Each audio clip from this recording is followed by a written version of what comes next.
अस्सलाम वालेकुम। कैसे हैं? ठीक है, खुश हैं? आप भी खुश हैं?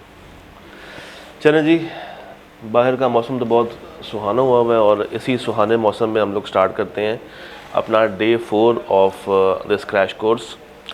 अच्छा जी, डे 4 में अब हमारा एक जो मेन टारगेट है वो रिस्क है। यानी कि हम लोग जितनी भी बातें करेंगे हम लोग सिर्फ़ और सिर्फ रिस्क को डिस्कस कर रहे होंगे। और इस सेशन के अंदर हम लोग चैप्टर 14, 15, 16, 17 चारों को लेकर चलेंगे ताकि हम एक अप्रोच बना सकें, एक प्लान बना सकें, समझ सकें कि हमने इस एरिया को तैयार कैसे करना है। तो मेरे पास डिस्कस करने के लिए कोई 70 के करीब स्लाइड्स हैं, ये आपसे शेयर भी हो जाएंगी और इंशाल्लाह आपकी तैयारी भी जो है वो बेहतर हो जाएगी। स्टार्ट करते हैं और इसमें एक ही सेशन होगा, इसका कोई पार्ट्स नहीं बनेंगे, तो आपने बहुत ही फोकस के साथ इसको देखना है। ले जी, day 4 grand revision of risk. सबसे पहले अगर मैं रिस्क के एरिया की बात करूं तो चैप्टर नंबर 14 हमारे सामने आता है। चैप्टर 14 आपको ये कहता है कि सर आईटी रिस्क मैनेजमेंट कैसे करनी है और उसकी सिक्योरिटी कैसे करनी है। अब ऐसे में सबसे पहले मुझे ये जानना है कि आईटी रिस्क क्या होता है, और उससे पहले मुझे ये जानना है कि रिस्क क्या होता है।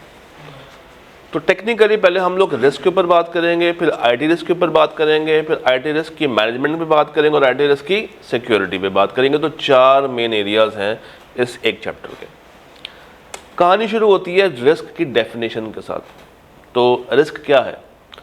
हर वो चीज़ जो कि आपके इदारे को, आपके बिज़नेस को नुकसान पहुंचा सकती हो, लॉस दे सकती हो, डिस्ट्रप्शन कॉज कर सकती हो, डैमेज दे सकती हो, हार्म पहुंचा सकती हो इदारे को, इदारे के अंदर काम करने वाले अफराद को। हर वो इवेंट जो कि फ्यूचर में अगर होना है उसका ताल्लुक प्रेजेंट टर्म्स में नहीं है, तो हम इसको क्या कहेंगे? रिस्क कहेंगे। क्या कहेंगे दोस्त? रिस्क कहेंगे। और चूंकि हमें पता है कि आज का दौर किसका है? आईटी का दौर है, डिजिटलाइज्ड दौर है। तो डिजिटल इन्वायरमेंट के अंदर रिस्क ना सिर्फ हमारे फिजिकल डाटा को ख़राब करता है, बल्कि हमारे ऑपरेशंस को, हमारे कस्टमर के ट्रस्ट को, हमारी कंपनी की रेपुटेशन को भी बहुत ही ज़्यादा ख़राब कर सकता है। तो इदारा ये चाहता है कि जो भी वो बिज़नेस कर रहा है, जो भी वो बिज़नेस कर रहा है, उस बिज़नेस में कभी भी किसी भी तरह का कोई भी डाउन टाइम ना आए। अदरवाइज़ क्या होगा? कस्टमर आपसे लूज़ होना शुरू हो जाएगा। तो इदारे को क्या करना है? इस रिस्क को मैनेज करने के लिए इदारे ने 3 काम करने हैं। पहले रिस्क को आइडेंटिफाई करना है, फिर इसको एसेस करना है और उसके बाद रिस्क को कंट्रोल करना है, और फिर देखते रहना है कि फ्यूचर में ये रिस्क कितना हैवी बन सकता है, कोई नया रिस्क तो नहीं आ रहा। तो बेसिकली 4 बातें हैं। Number 1 identification, number 2 assessment, number 3 control and number 4 monitoring. तो इदारा चाहता है क्या? उसका बिजनेस हमेशा कंटिन्यू रहे, डाउन टाइम ना आए, उसके एसेट्स हमेशा प्रोटेक्टेड रहें और अपनी ऑपरेशनल रेजिलियंस को बरकरार रख सके। कुछ भी हो जाए उसके ऑपरेशंस बंद ना हो। इतनी बात समझ आती है दोस्त? अच्छा जी, अब आ जाए एक एक करके ये सारी बातें करते हैं। Number 1 risk identification. इस स्टेप में हम लोग क्या करते हैं? हम एक लिस्ट बना लेते हैं रिस्क की। हम इदारे में जाते हैं, इदारे वालों से कहते हैं कि भाई बताएं आपके इदारे में कौन कौन से रिस्क हैं। तो इदारा आपको एक लिस्ट प्रोवाइड करता है कि यार ये जो है वो रिस्क हमारे बिजनेस के साथ अटैच्ड है। अब डेफिनेटली वो लिस्ट पूरी है या नहीं है ये हम लोगों ने देखना है, बीइंग अ कंसल्टेंट। तो हम क्या करते हैं? हम उस लिस्ट के अंदर मज़ीद कुछ नए रिस्क ऐड करेंगे जो शायद उनके जहन में ना आए, बट हमें लग रहा है कि वो फ्यूचर में आ सकते हैं। तो स्टेप 1 इज़ कि मैंने potential threats, potential risk identify करने हैं। सर ये पोटेंशियल का मीनिंग क्या होता है? जो फ्यूचर में आ सकते हैं, आज नहीं है मगर फ्यूचर में एग्जिस्ट कर सकते हैं। तमाम वो रिस्क जो कि अटैच्ड है आईटी सिस्टम के साथ, तमाम वो रिस्क जो कि अटैच्ड है कंपनी के एम्प्लॉयज़ के साथ, कंपनी के तमाम एक्सटर्नल फैक्टर्स के साथ, वो क्या कहलाते हैं? रिस्क। वो क्या कहलाते हैं दोस्त? रिस्क। तो हमने क्या करना है? उसकी एक लिस्ट मेंटेन कर लेनी है जो कि करंटली मौजूद भी हैं और जो फ्यूचर में एग्जिस्ट कर भी सकते हैं। जब आपने एक लिस्ट मेंटेन कर ली, नेक्स्ट स्टेप होता है कि आपने उसको असेस करना है। आपने उसकी प्रायोरिटी वाइज असेस करना है कि कौन सा रिस्क मैं अवॉइड कर सकता हूँ, कौन सा रिस्क मैं बर्दाश्त कर सकता हूँ, कौन सा एक्सेप्ट कर सकता हूँ और कौन सा बिल्कुल ही आगे ट्रांसफ़र कर सकता हूँ। तो उसकी सेवेरिटी देखनी है, देखना है कि वो कितना अहम है, कितना स्ट्रॉन्ग है, कितना वीक है। देन रिस्क मिटिगेशन, यहाँ पे वो तारा फ्रेमवर्क आता है, रिड्यूस करना, अवॉइड करना, ट्रांसफ़र करना और एक्सेप्ट करना। अब इसके ऊपर बात करते हैं। और आखिरी स्टेप क्या है मेरे पास, मॉनिटरिंग एंड रिव्यू। देखें, आपने कंटिन्यूस एफर्ट करनी है, ये बहुत ज़रूरी है। आपने क्या करनी है दोस्त, एक कंटिन्यूस लेवल पे एफर्ट करते जाना है, क्योंकि ये रिस्क तो कभी भी ख़त्म होने वाले नहीं हैं। हाँ, इनकी शक्ल बदल सकती है, इनके हालात बदल सकते हैं, चीज़ें चेंज हो सकती हैं, मगर आप ये कहें कि रिस्क बिल्कुल ही ख़त्म हो गया है, ये पॉसिबल नहीं है। तो रिस्क हमेशा से है, हमेशा ही रहेगा। आपने कंटिन्यूअस इम्प्रूवमेंट करते रहना है, क्योंकि देखें जो डिजिटल हैकर्स हैं ना, वो इवॉल्व हो रहे हैं। तो इदारे को भी अपने कंट्रोल्स को इवॉल्व करना है with the use of AI, with the use of ML। तो जब तक आप अपने आप को स्ट्रॉन्ग नहीं करेंगे, कंटिन्यूस स्ट्रॉन्ग नहीं करेंगे, अपने आप को एक प्रोसेस में लेके नहीं आएंगे, ये रिस्क कभी भी ख़त्म नहीं कर पाएंगे। सर उसके बाद आता है IT risk management. IT risk management, अब अगर मैं IT रिस्क मैनेजमेंट की बात करूँ आपसे दोस्त, तो इसको ज़रा जूम कर लेते हैं। हाँ जी, IT रिस्क मैनेजमेंट कहता है, IT risk management focuses on identifying, assessing and managing. वही बात फिर से उसने रिपीट कर दी। क्या रिस्क, कौन से risk associated with IT infrastructure. अब याद करें चैप्टर का नाम क्या था, IT रिस्क। तो अब कहानी हम IT की तरफ लेके जा रहे हैं आहिस्ता आहिस्ता। तो हर वो रिस्क जो कि अटैच्ड है IT इंफ्रास्ट्रक्चर के साथ, उसको आइडेंटिफाई करना, उसको असेस करना, उसको मैनेज करना, ये है IT रिस्क मैनेजमेंट। पर्पस हमारा वही है कि हमारे एसेट्स सिक्योर रहें, रिलायबल रहें, अवेलेबल रहें और सिस्टम मेरा कभी भी बंद ना हो। हमारी जो प्रोडक्शन कोर है वो हमेशा रेजिलिएंट रहे। जितने भी तमाम कंपनी के ऑपरेशंस हैं जो कि IT पे डिपेंडेंट हैं, उनमें कभी भी किसी भी तरह की रोक टोक ना आए, वो हमेशा से ही स्ट्रॉन्ग रहे। सर वही हमारे की ऑब्जेक्टिव्स हैं। नंबर 1 ज़रा पढ़ें साथ साथ, प्रोटेक्ट IT इंफ्रास्ट्रक्चर। हमने हार्डवेयर प्रोटेक्ट करना है, सॉफ्टवेयर प्रोटेक्ट करना है, नेटवर्क को प्रोटेक्ट करना है तमाम तरह के डैमेजेस से, फेलियर से और अनऑथराइज्ड एक्सेस से। हमने डाटा की इंटेग्रिटी के ऊपर काम करना है, देखना है कि डाटा कंसिस्टेंट है, एक्यूरेट है, रिलायबल है, ट्रस्टवर्दी है या नहीं है। सिस्टम हमेशा मेरा क्या होना चाहिए, अवेलेबल होना चाहिए। यही तो सब कुछ हम अचीव करना चाहते हैं इन तमाम रिस्क को ओवरकम करके। तो ये वो की ऑब्जेक्टिव्स हैं जो कि एक इदारा हासिल करना चाहता है। तो मेंटेन सिस्टम अवेलेबिलिटी, फिर जितने भी साइबर थ्रेट्स हैं ये ख़त्म हो जाए। ये साइबर थ्रेट्स क्या होते हैं, जो डिजिटल थ्रेट्स आपके सर्वर के ऊपर अटैक करते हैं, जैसे मालवेयर हो गया, फिशिंग हो गया, रैंसमवेयर हो गया, इस तरह के। और कंप्लायंसेस की सपोर्ट, जो भी कानून इसके ऊपर लगाए गए हैं हमें क्या करना चाहिए, उन तमाम कानूनों को फॉलो करना चाहिए। तो ये बात हो गई जनाब, ये है हमारे की ऑब्जेक्टिव्स। और इसके साथ साथ एक की ऑब्जेक्टिव हमारा ये भी है कि हमें अच्छे कंट्रोल्स लगा के, स्ट्रॉन्ग कंट्रोल्स लगा के अपने कंपेटिटर के ऊपर भी क्या हासिल करना है दोस्त, एडवांटेज हासिल करना है। क्योंकि जितने हम स्ट्रॉन्ग होंगे, अगर हमारा कंपेटिटर उतना स्ट्रॉन्ग नहीं है तो उसका बिजनेस ख़राब हो सकता है मगर हमारा ख़राब नहीं होगा। तो हमें हमेशा अपने आप को इवॉल्व करना है, अडेप्ट करना है और हमेशा कोशिश करनी है कि सर्वाइव करें। जितने भी मुश्किल हालात हों, आपने कोशिश को छोड़ना नहीं है। तो ट्रस्ट बिल्ड करना है, कस्टमर का कंप्लायंसेस करनी है, लॉ का दिल जीतना है और साथ में कस्टमर का दिल भी जीतना है, ताकि आपका बिजनेस जो है वो चलता रहे, उसमें किसी भी तरह का फ्लॉ ना आए। फिर रिस्क आइडेंटिफिकेशन क्या है, रिस्क असेसमेंट क्या है, मिटिगेशन क्या है, मॉनिटरिंग की सारी बातें हम लोग पीछे भी कर चुके हैं। आ जाए रिस्क वर्कशॉप। अब मैं जितनी भी बातें कर रहा हूँ वो टेक्निकली हैं रिस्क आइडेंटिफिकेशन को लेके, कि हम कैसे कैसे रिस्क को आइडेंटिफाई कर सकते हैं। पहला स्टेप क्या है, रिस्क वर्कशॉप्स। आप अपने एम्प्लॉयज़ को बुलाएं, उनको बिठाएं, उनको ट्रेन करें, उनको मल्टीपर्पस प्रोजेक्ट्स के अंदर डालें, उनको ट्रेन करें, उनको मल्टीपल लाइफस्टाइल सिखाएं, ताकि वो हर इदारे के हर डिपार्टमेंट में जा के सीखें कि वहाँ पे कौन कौन सा रिस्क आ सकता है। तो इनकी मीटिंग करवाना ज़रूरी है, इनकी ट्रेनिंग करवाना ज़रूरी है। इसको हम क्या कहते हैं? रिस्क वर्कशॉप, यानी कि बैठ के सिखाएं। जैसे आप लोग बैठ के सीख रहे हैं वैसे ही वो बैठें, कोई बंदा आके उनको ट्रेन कर रहा हो, प्रेजेंटेशन दे रहा हो और वो नोट्स अपने बना रहे हो, उनका दिमाग खुलेगा। Then threat modelling, attackers attack कैसे कैसे कर सकते हैं, ये एक डमी सिनेरियो बना के उनके सामने रखें कि किस तरीके से जो है वो मेलवेयर का अटैक हो सकता है, किस तरीके से रैंसमवेयर का अटैक हो सकता है, फिशिंग क्या है।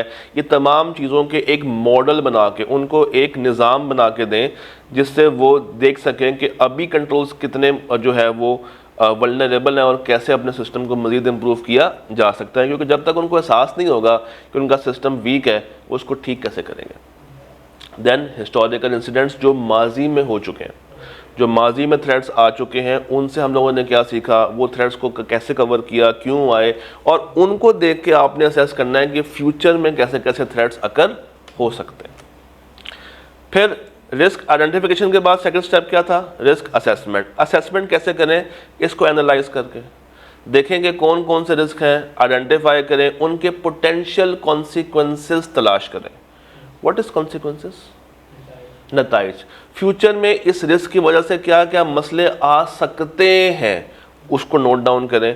देन इवेल्युएट करें कि कौन सा रिस्क ज़्यादा है, कौन सा रिस्क कम है, मेरी रिस्क एपेटाइट क्या है, कितना रिस्क मैं बर्दाश्त कर सकता हूँ, कितना रिस्क वो है जिसको अगर मैं बर्दाश्त कर लूँ तो वो मेरे इदारे को नुकसान ज़्यादा नहीं पहुँचाएगा।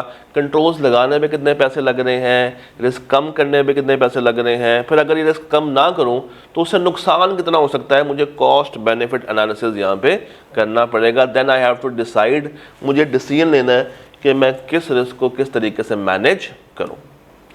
देन इम्पैक्ट एनालिसिस बनाऊं कि मुझे फाइनेंशियल कितना लॉस हो सकता है, मुझे रेपुटेशनल लॉस कितना हो सकता है, मैं मेजर करूं what kind of possible losses can occur to my business, मेरे कौन से ऑपरेशंस बंद हो सकते हैं, कौन से जो है वो लीगल मेरे पे फाइन्स पेनल्टीज वगैरह पड़ सकती हैं।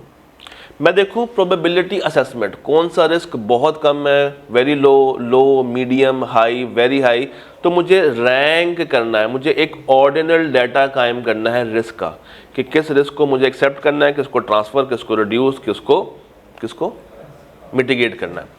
देन इसका एक रिस्क मैट्रिक्स बनाएं। अच्छा, रिस्क मैट्रिक्स नॉर्मली किस तरह बनता है? डिफरेंट कलर्स की फॉर्म में बनता है, ग्रीन, येलो, रेड। तो ग्रीन कहते हैं वो वाला रिस्क जो कि लो लेवल का है, मीडियम येलो में आता है, और रेड में कौन सा रिस्क आएगा?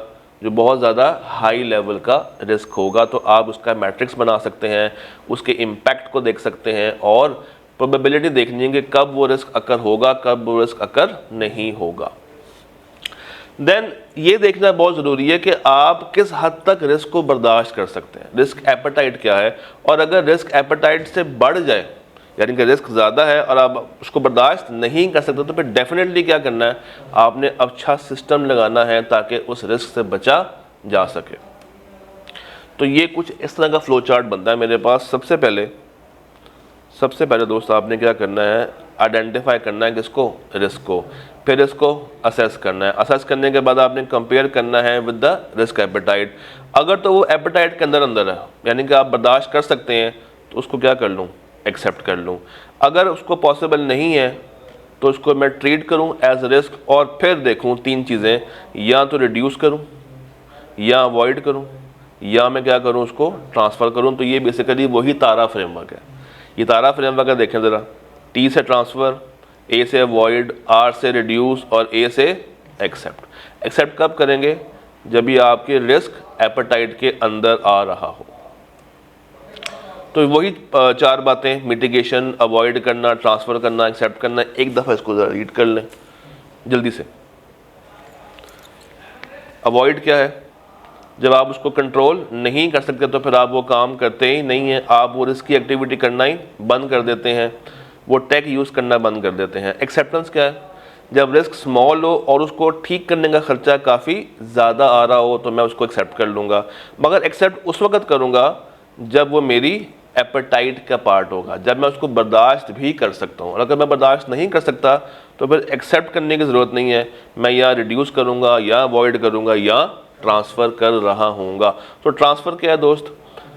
ट्रांसफर रिस्क के आपने अपना रिस्क उठा के दूसरी पार्टी के सर पे डाल दिया कि भैया तुम जानो ये तुम्हारा रिस्क है। आपने पूरा का पूरा अपना बोझ उठा के दूसरे पार्टी के सर पे रख दिया। और रिड्यूस जिस हद तक कम कर सकते हैं, जितने अच्छे कंट्रोल्स होंगे, जितना अच्छा सिस्टम होगा, उतना ही लेवल ऑफ रिस्क क्या हो सकता है दोस्त, कम हो सकता है। अब कुछ स्ट्रेटजीज हैं। अब हम थोड़ी सी कहानी को चेंज करते हैं। अब हम आ गए किसके ऊपर, स्ट्रेटजीज पे आ गए। सर स्ट्रेटजी क्या है, कौन कौन से आप काम करेंगे रिस्क को मिटिगेट करने के लिए। इसको मिटिगेट करने के लिए अब आपने कौन कौन से काम करने हैं। पहला है पैचिंग एंड सिस्टम अपडेट्स। इससे ये मुराद है कि आपका सिस्टम हमेशा हर वक्त अपडेटेड फॉर्म में होना चाहिए। जितने भी उसके सिक्योरिटी प्रोटोकॉल्स हैं वो सारे के सारे क्या होने चाहिए, अपडेटेड होने चाहिए, अटैच्ड होने चाहिए, सिस्टम के साथ पैच्ड होने चाहिए। उसका फ़ायदा ये है कि आपके सिस्टम को स्ट्रेंथ मिलती है। क्या मिलती है, सिस्टम को स्ट्रेंथ मिलती है, वो ज़्यादा सिक्योर फील करता है। इन अदर वर्ड्स ये कहना चाह रहा है कि जो भी आपने कंट्रोल्स लगाने वो हमेशा टॉप क्वालिटी के हों, अपडेटेड क्वालिटी के हों और लो लेवल के ना हो, क्योंकि जितने लो लेवल के होंगे उसमें उतनी ज़्यादा आ जाएगी वल्नरेबिलिटी। क्या आ जाएगी, वल्नरेबिलिटी, और वो इदारा बर्दाश्त नहीं कर सकता। दूसरा, आपने रोल बेस्ड एक्सेस कंट्रोल्स लगाने। कौन से लगाने, रोल बेस्ड एक्सेस कंट्रोल्स लगाने, यानी कि हर बंदे को हर जगह की एक्सेस प्रोवाइड नहीं करनी, जो जिसका काम है उसको सिर्फ वही रेलेवेंट एक्सेस प्रोवाइड करनी चाहिए। फिर एम्प्लॉयज़ को ट्रेन करें, एम्प्लॉयज़ को इन सिक्योरिटी फीचर्स के बारे में बताएं, उनको बुलाएं, उनको चाय शाय पिलाएं, उनके सामने कुछ मीटिंग्स करें ताकि वो भी इन तमाम बेस्ट प्रैक्टिसेस से फ़ायदा उठा सकें। तो जितने अच्छे आपके एम्प्लॉयज़ ट्रेन होंगे, तो अब मुझे बताएं क्या वो फिशिंग की तरफ जाएंगे, नहीं। अगर आपके एम्प्लॉयज़ ट्रेन हैं तो क्या वो इनसाइडर बन सकते हैं, नहीं बन सकते। तो आपने अपने एम्प्लॉयज़ को खुद ट्रेन करना है, क्योंकि एम्प्लॉयज़ बेसिकली कंपनी का एक असासा तो है, कंपनी के एसेट्स तो हैं। तो जितने अच्छे एम्प्लॉय होंगे उतना ही ज़्यादा कंपनी को हमेशा क्या होगा दोस्त, फ़ायदा हो रहा होगा। फिर आपके पास होना चाहिए डिज़ास्टर रिकवरी प्लान्स। क्या होने चाहिए, डिज़ास्टर रिकवरी प्लान्स होने चाहिए, बैकअप प्लान्स होने चाहिए कि अगर खुदा ना खास्ता सर्वर को कोई नुकसान हो जाए या इदारे को कोई नुकसान हो जाए तो आपके पास डाउन टाइम से बचने के लिए, उस नुकसान से बचने के लिए, डिसरप्शन से बचने के लिए सिस्टम्स हों जो कि जो भी फेलियर हो उसको ओवरकम कर सकें।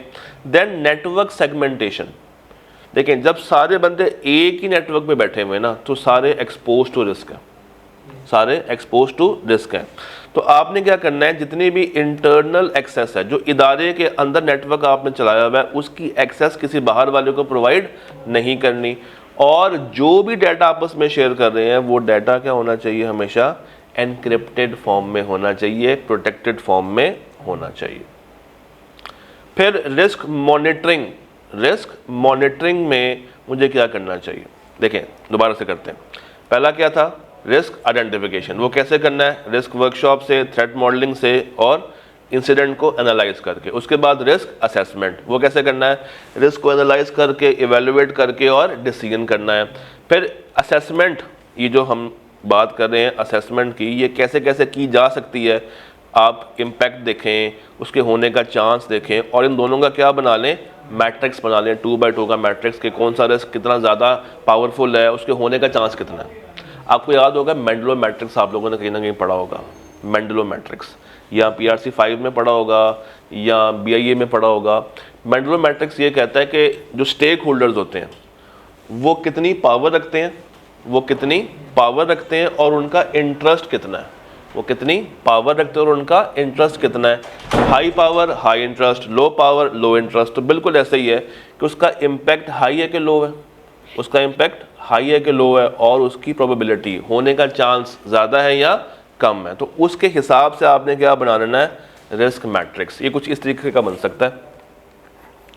अगर मैं 2x2 का मैट्रिक्स बनाऊं तो इम्पैक्ट हाई, प्रोबेबिलिटी भी हाई, फिर इम्पैक्ट हाई, प्रोबेबिलिटी कम, इम्पैक्ट भी कम, प्रोबेबिलिटी भी कम और इम्पैक्ट भी कम, प्रोबेबिलिटी हाई। तो इस तरीके का मैट्रिक्स बनाएं। फिर देखें कि आपने कौन से रिस्क को अवॉइड करना है, कौन से को ट्रांसफ़र करना है, कौन से को रिड्यूस करना है। क्योंकि जब तक आप इसको इस मॉडल की फॉर्म में लेके नहीं आएंगे और हवा में सिर्फ बातें कर रहे होंगे तो आप हमेशा कंफ्यूज रहेंगे कि आपने कौन सा रिस्क आगे लेके चलना है, कौन सा रिस्क कम करना है। हाँ देखिए, जो मीडियम रिस्क है ना, जो मीडियम है, अच्छा मीडियम कहाँ पे होगा? यहाँ पे हो सकता है कि इम्पैक्ट ज़्यादा है पावर कम है, या इम्पैक्ट कम है और पावर ज़्यादा है।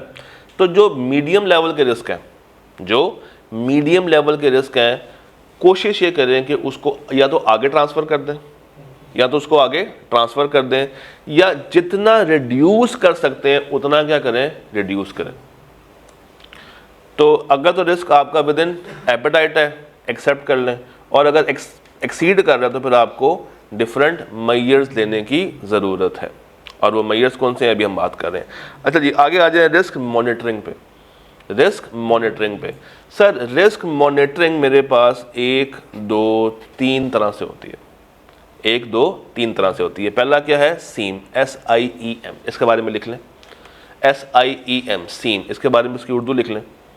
सीम, सीम क्या काम करती है? ये हर सर्वर से, लिखें ज़रा, हर सर्वर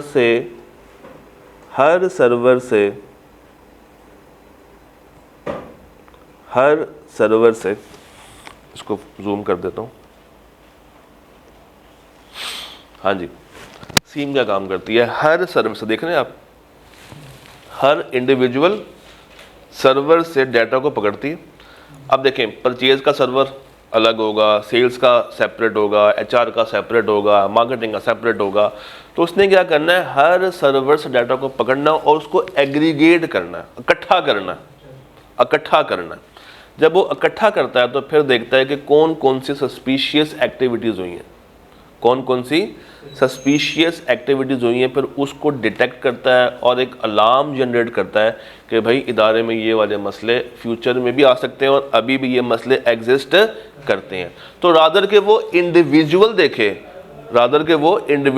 वो क्या करता है? इसको एग्रीगेट करता है और फिर उसको एनालाइज करता है। ये है SIEM. SIEM stands for security information and event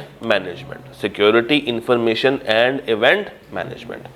दूसरा है मॉनिटरिंग का टूल कि आप सिस्टम में ऑडिट्स करवाएं। आप ऑडिटर्स अपॉइंट करके उनसे कहेंगे भाई हमारा रिस्क असेस करके दो। इसके बाकायदा IT ऑडिट्स होते हैं। ये नॉर्मल ऑडिट नहीं है जो हम लोग करते हैं फाइनेंशियल स्टेटमेंट्स का। इसका क्या नाम होता है? IT audit. क्या नाम होता है दोस्त? IT audit. और देन रियल टाइम मॉनिटरिंग। आप खुद भी देखते रहें, आपके एम्प्लॉयज़ देखते रहें कि यार कौन कौन से टूल्स जो हम लोगों ने लगाए हुए हैं वो किस किस तरह के रिस्क को डिटेक्ट कर रहे हैं। जैसे फॉर एग्जांपल फायरवॉल, इसका काम क्या होता है? हर बाहर से आने वाले थ्रेट को बाहर ही रोक देता है। जैसे सिक्योरिटी गार्ड होता है कि हर थ्रेट जो कि बाहर से आ रहा है उसको बाहर ही कैप्चर कर लेता है, रोक देता है। फिर IDS, इंट्रूजन डिटेक्शन सिस्टम, कि कौन सा इंट्रूडर, कौन सा चोर सिस्टम में दाखिल हो रहा है, कौन सा हैकर सिस्टम में एंटर होने की कोशिश कर रहा है।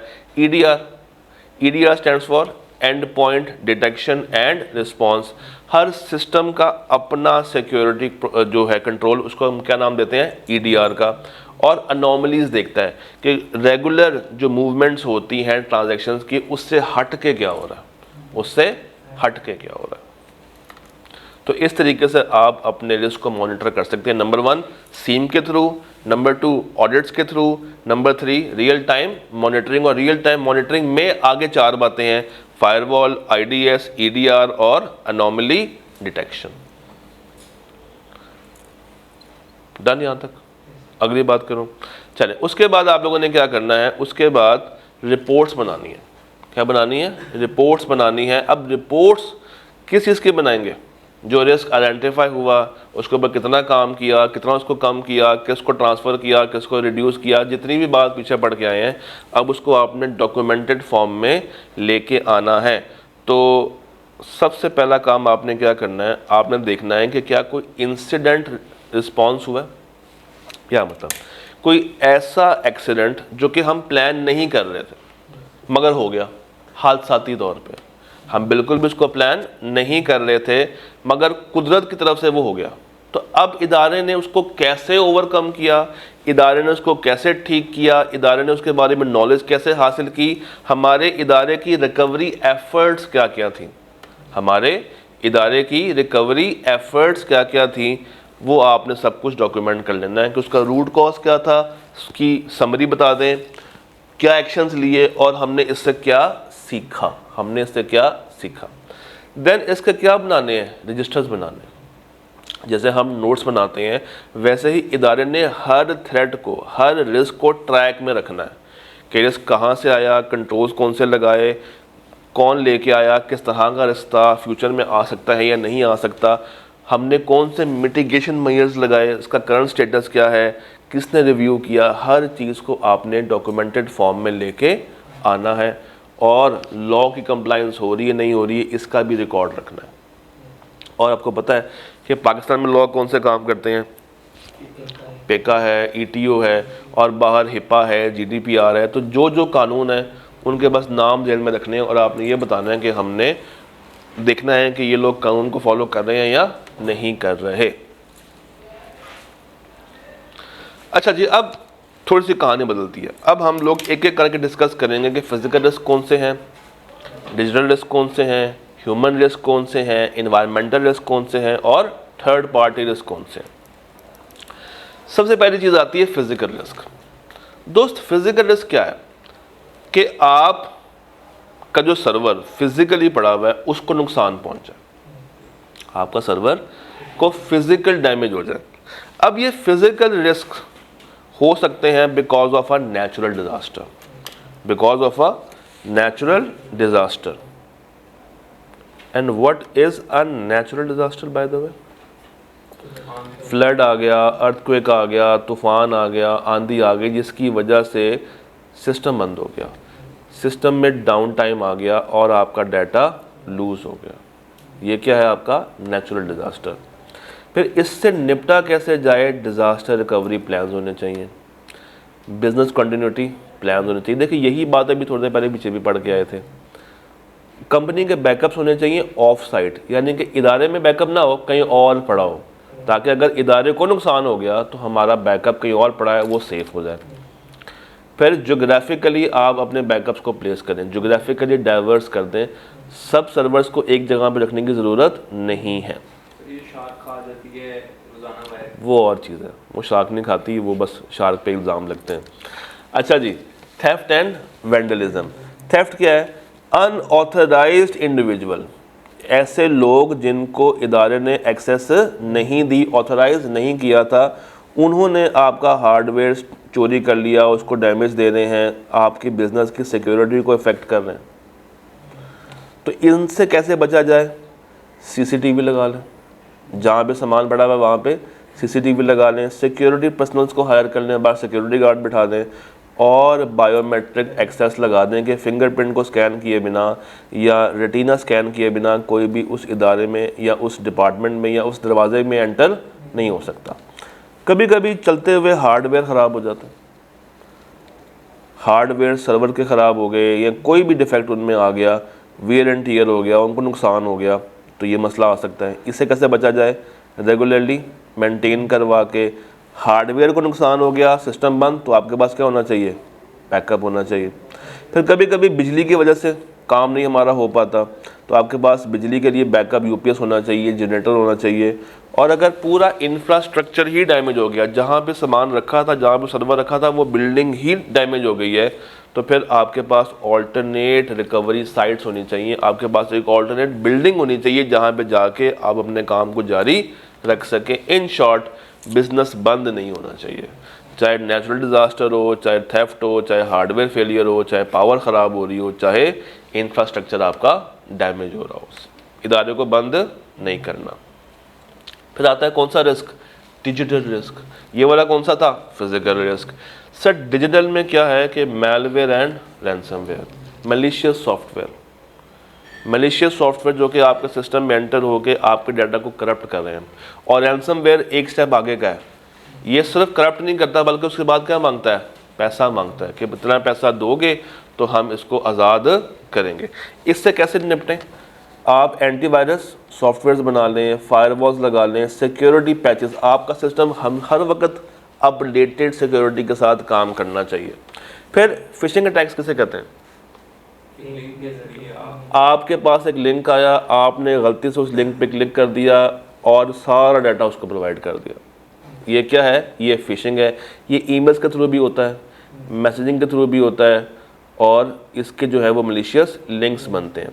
Then we have data breach, unauthorised access, जो भी सेंसिटिव डाटा है उसको कोई जाके एक्सेस हासिल कर ले। इससे कैसे निपटें? डाटा को हमेशा इंक्रिप्टेड फॉर्म में रखें, मल्टी फैक्टर ऑथेंटिकेशन लगाएं, बायोमेट्रिक लगा लें, रबैक एक्सेस कंट्रोल्स लगा लें। डिस्ट्रीब्यूटेड डिनाइल ऑफ सर्विस, आपका सिस्टम इतना ज़्यादा हैवी कर दिया जाता है, बम्बार्डमेंट करते हैं उसके ऊपर, इतनी ज़्यादा जो है वो फाइल्स को लोड करते हैं कि आपका सिस्टम स्लो होना शुरू हो जाता है। सिस्टम आपका स्लो होना शुरू हो जाता है, उसमें डिसरप्शन आनी शुरू हो जाती है। तो इसके लिए आपकी जो ट्रैफिक है उसको फ़िल्टर करना बहुत ज़रूरी है कि कौन से असल अकाउंट्स और कौन से नकल अकाउंट से उसको एक्सेस किया जा रहा है। Than zero day exploits, attacks that exploit unknown software vulnerability before a patch और फिक्सेस अवेलेबल। क्या मतलब? What is zero day? What is zero day? What is zero day? Problem solve करने से पहले ही अटैक हो जाए। यानी कि आप एक नई चीज़ मार्केट से लेके आए, अभी आप सोच ही रहे हैं कि यार इसका मैं कोई सिक्योरिटी प्रोटोकॉल लगाता हूँ, आपके सोचते सोचते ही काम ख़राब हो गया। अच्छा जी, उसके बाद रिस्क कौन से आते हैं मेरे पास? Human risk. ये इंसानों की वजह से होते हैं। पहला क्या है? नेग्लिजेंस। भाई इंसान है ना, ख़ता का पुतला है। अगर वो एक्सीडेंटली किसी चीज़ को मिसकन्फिगर कर दे, कुछ डॉक्यूमेंट्स को डिलीट कर दे, कुछ चीज़ों को फॉलो ना करे, कुछ प्रोसीजर्स को फॉलो ना करे, मिसकन्फिगरेशन कर दे, तो इस नेग्लिजेंस की वजह से जो भी नुकसान होगा उसका ज़िम्मेदार कौन होगा? वो इंसान। Then social engineering. Social engineering, attackers manipulate करते हैं एम्प्लॉयज़ को थ्रू फिशिंग, प्री टेक्सटिंग और बेटिंग। यानी कि इंसान को लालच दी जाती है through phishing, through pretexting, through baiting, कि इंसान लालच में गिरता है या नहीं गिरता। मैलिशियस इनसाइडर्स, ये कौन से लोग होते हैं? जो कंपनी के अंदर काम करते हैं और कंपनी के ख़िलाफ़ काम कर रहे हैं कंपनी के नुमाइंदे मगर कंपनी के ख़िलाफ़ काम कर रहे हैं, इदारों को मिसयूज़ कर रहे हैं, इंफॉर्मेशन को डैमेज कर रहे हैं, चुरा रहे हैं, डिसरप्ट कर रहे हैं। देन लैक ऑफ अवेयरनेस, कुछ एम्प्लॉयज़ में तो ट्रेनिंग ही नहीं होती, तो आपने क्या करना है? उनको एजुकेशन प्रोवाइड करनी है, उनको ट्रेनिंग देनी है, उनको अवेयरनेस कैंपेन्स में डालना है। इसी तरह अगर ऊपर आए, नेग्लिजेंस हो रही हो, ट्रेनिंग करवा दें, उनको पॉलिसीज़ और गाइडलाइंस दे दें। सोशल इंजीनियरिंग अगेन क्या है? ट्रेनिंग करवा दें, गाइडलाइंस दे दें, एक्सरसाइज करवा दें। मैलिशियस इनसाइडर से बचना हो तो क्या लगाएं? रोल बेस्ड एक्सेस कंट्रोल, और उसके बिहेवियर को मॉनिटर करते रहें। कभी कभी ना एम्प्लॉयज़ का बिहेवियर आपको बता देता है कि ये बदल रहा है, तो अगर उसके बिहेवियर में बहुत चेंज आ रहा है, भाई पहले वो बाइक पे आता था, अब अचानक से गाड़ी पे आना शुरू हो गया, तो इसका मतलब है कि कोई ना कोई पीछे हरकत इसने की है, इसके पास हराम का पैसा कहीं ना कहीं से तो आया है जिसको अब वो यूज़ कर रहा है। फिर कभी कभी इदारे में काम करने वाले लोग अपनी एक्सेस का मिसयूज़ कर लेते हैं। उनको एक्सेस दी होती है मगर वो उसका मिसयूज़ करते हैं। तो मिसयूज़ से बचने के लिए इदारा बड़ा अच्छा काम करता है कि तुमने अगर डेटाबेस को एक्सेस करना है ना, तो तुम हमारे ऑफिस आवर्स में ही एक्सेस कर सकते हो, उसके बाद नहीं कर सकते। इदारा यहाँ तक कंट्रोल लगाता है कि ऑफिस आवर्स और इदारे के अंदर ही यूज़ किया जा सकता है, इदारे के बाहर यूज़ नहीं कर सकते। तो जो नेटवर्क है उस पर होना चाहिए, तो फिर तो इदारे के अंदर ही डिवाइसेस होने चाहिए। बिल्कुल, और उनकी अपनी होनी चाहिए। देन एनवायरमेंटल रिस्क, अब ये माहौलियाती रिस्क है। नंबर 1 पावर आउटेज, पढ़ के आ गए अभी। Then climate change. Climate change क्या होता है? अचानक से बहुत तेज़ धूप आ गई, बहुत तेज़, यानी कि बेमौसमी चीज़ें हो रही हैं। तो जब बेमौसमी बातें होती हैं, टेम्परेचर का एकदम से बहुत ज़्यादा बढ़ जाना, नेचुरल क्लाइमेट का चेंज होना, आपके इंफ्रास्ट्रक्चर को क्या कर सकता है? डैमेज कर सकता है, ख़राब कर सकता है। एग्जैक्टली। जियोपॉलिटिकल इंस्टेबिलिटी, मुल्क के हालात ख़राब हुए हैं, सिविल डिसरप्शन चल रही है, सिविल अनरेस्ट है, पॉलिटिकल पार्टीज़ में कन्फ्लिक्ट आ रहा है। तो ऐसे इदारों में तो कोई इन्वेस्टमेंट करना भी पसंद नहीं करेगा जहाँ के माहौलियाती मसले काफ़ी ज़्यादा हैं। देन पेंडेमिक आ गया, कोई और बड़ा हेल्थ का क्राइसिस आ गया, तो आप वहाँ के ऊपर भी नॉर्मल काम नहीं कर सकते।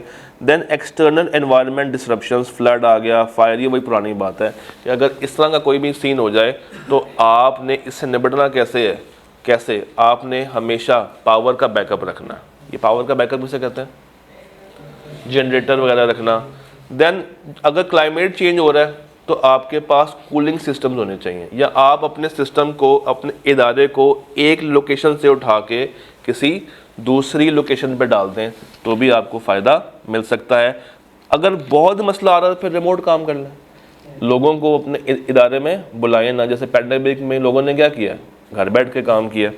जियोपॉलिटिकल प्लानिंग करें, ऐसे मुल्क में इन्वेस्टमेंट करनी ही नहीं चाहिए जहाँ पे हालात साजगार ना हो, और हर वक्त प्लान करना है कि आपका बिजनेस हमेशा कंटिन्यू फॉर्म में रहे, उसको ख़राबी ना हो।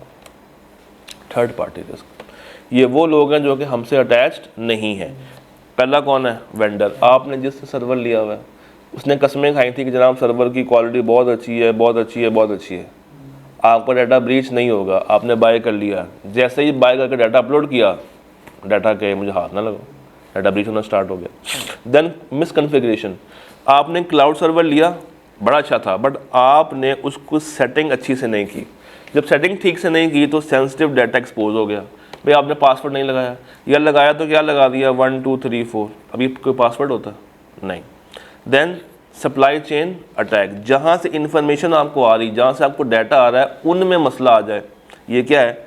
Supply chain. पढ़ते हैं, कहता है अटैकर्स टारगेट सप्लायर्स और सर्विस प्रोवाइडर्स, जहाँ से आप सर्विस ले रहे हैं उन पे अटैक किया। इस दफ़ा उसने हम पे नहीं किया अटैक, किस पे किया? जहाँ से डाटा मुझे आ रहा है उनकी ऊपर अटैक कर दिया। जब उन पे किया तो टेक्निकली मेरा भी बिजनेस इफेक्ट होना शुरू हो गया। लगातार आप इदारे में बैठ के कानून को फॉलो नहीं कर रहे, नॉन कंप्लाइंसेस कर रहे हैं, तो इदारे को पकड़ा जा सकता है, उसके ऊपर फाइन पेनल्टी डाली जा सकती है। और थर्ड पार्टी की ख़राबी की वजह से आपकी सर्विस ख़राब हो रही है। क्या चीज़? ये वो नहीं फॉलो कर रहे, वो नहीं फॉलो कर रहे, वो बंद हो गए, जिसकी वजह से नुकसान हमें हो रहा है। और कभी कभी जो सर्विस आपने थर्ड पार्टी से ली हुई है उनकी सर्विस नहीं चल रही, तो हमारा भी बिजनेस काम करना फिर बंद कर देगा। तो थर्ड पार्टी की वजह से, अच्छा ये थर्ड पार्टी कौन सी है? सप्लायर, वेंडर, जिसने मुझे यहाँ सर्वर दिया हुआ है या उसने मुझे कोई एप्लीकेशन प्रोवाइड की हुई है, और अब उसकी नाअहली की वजह से मेरा बिजनेस सफ़र कर रहा है, मेरे बिजनेस को प्रॉब्लम्स आ रही हैं।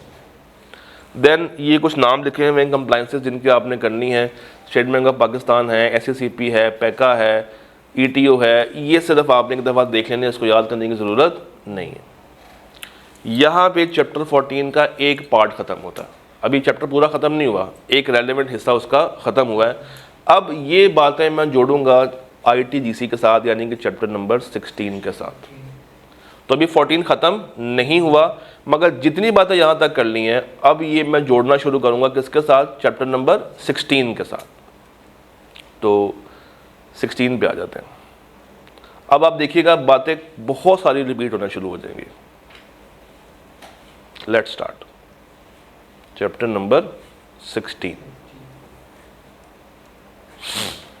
Sir, ITGC, IT stands for information technology, GC stands for general control, GC stands for general control. Sir ये वो पॉलिसीज़, वो प्रोसीजर्स हैं, वो प्रैक्टिसेस हैं जो कि हम लगाते हैं टू इंश्योर कि मेरा IT सिस्टम क्या रहे? सिक्योर, रिलायबल और विद इंटेग्रिटी। यही बातें भी कहाँ पढ़ी थी? 14 के स्टार्ट में। बिल्कुल यही बात कहाँ अभी कहाँ पढ़ के आए हैं? 14 के स्टार्ट में। पर्पस क्या है कि हमारा बिजनेस कभी भी बंद ना हो, सिक्योर रहे, रिलायबल रहे, ये भी कहाँ पढ़ी है? 14। स्कोप, IT इंफ्रास्ट्रक्चर ठीक से काम करे, 14 में पढ़ के आए। कॉन्फिडेंशियलिटी, इंटेग्रिटी, अवेलेबिलिटी, ये वही CIA का प्रिंसिपल, ये हमने डाटा में स्टडी किया। याद करें, जो भी आप डाटा हासिल कर रहे हैं वो ट्रस्टवर्दी होना चाहिए, सिक्योर होना चाहिए, इंटेग्रिटी के साथ होना चाहिए, कॉन्फिडेंशियलिटी मेंटेन करे। फिर आगे आ जाएं तो की ऑब्जेक्टिव्स क्या है? सिस्टम हमेशा अवेलेबल रहे, डाटा की इंटेग्रिटी बरकरार रहे, हमारी कॉन्फिडेंशियलिटी बरकरार रहे, ये वही बातें जो कि अभी किससे पढ़ के आए हैं, चैप्टर नंबर 14 से। तो ये कोई नई बात नहीं कर रहा, ये सारी वही पुरानी बातें कर रहा है। हाँ, नई बात शुरू अब करने लगा है, रिस्क असेसमेंट। अब टेक्निकली रिस्क असेसमेंट मैंने अभी अभी किसमें आपको पढ़ाई है, 14 में। उसमें भी क्या था, रिस्क को आइडेंटिफाई करना, फिर उसको एनालाइज करना और उसको असेस करना और उसका मैट्रिक्स बनाना। अब ये देखें, ये सेम मैट्रिक्स बना हुआ है, इम्पैक्ट और लाइक्लीहुड, यानी कि प्रोबेबिलिटी का, इम्पैक्ट और लाइक्लीहुड का। तो यहाँ पे रिस्क आपने आइडेंटिफाई कैसे करना है, ये सारी बातें 14 वाली भी आप उठा के लिख सकते हैं, कोई प्रॉब्लम यहाँ पे नहीं है। देन कंट्रोल्स, अब रिस्क आपने आइडेंटिफाई तो कर लिए, अब उसको ठीक करना है, उसको कंट्रोल करना है। कंट्रोल करने के लिए आपके पास 3 तरह के डिफरेंट इसकी टाइप्स होती हैं। पहला है प्रिवेंटिव, दूसरा है डिटेक्टिव, तीसरा है करेक्टिव।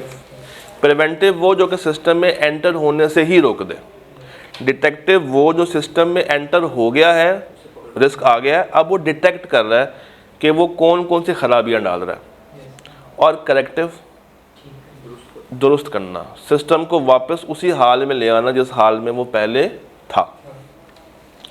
फिर कंट्रोल्स लगाने से पहले मुझे एक और काम करना पड़ता है, कॉस्ट बेनिफिट एनालिसिस करना पड़ता है कि ये तो नहीं कि कंट्रोल्स बहुत महंगे हैं और रिस्क बहुत कम लेवल का था, तो अगर ये सीन है तो मैं उसको फिर इम्प्लीमेंट नहीं करूँगा, रादर मैं वो रिस्क क्या कर लूँगा, एक्सेप्ट कर लूँगा, बर्दाश्त कर लूँगा, प्रोवाइडेड कि मेरी क्या हो, रिस्क एपेटाइट हो, मैं उसको बर्दाश्त करने के काबिल भी हूँ, तभी उसको बर्दाश्त करूँगा। फिर जो भी आपने कंट्रोल्स लगाने हैं उसको आपने क्या करना है, इम्प्लीमेंट करना है, उसको डिप्लॉय करना है। इम्प्लीमेंट लिख लें या वर्ड डिप्लॉय लिख लें, एक ही बात है।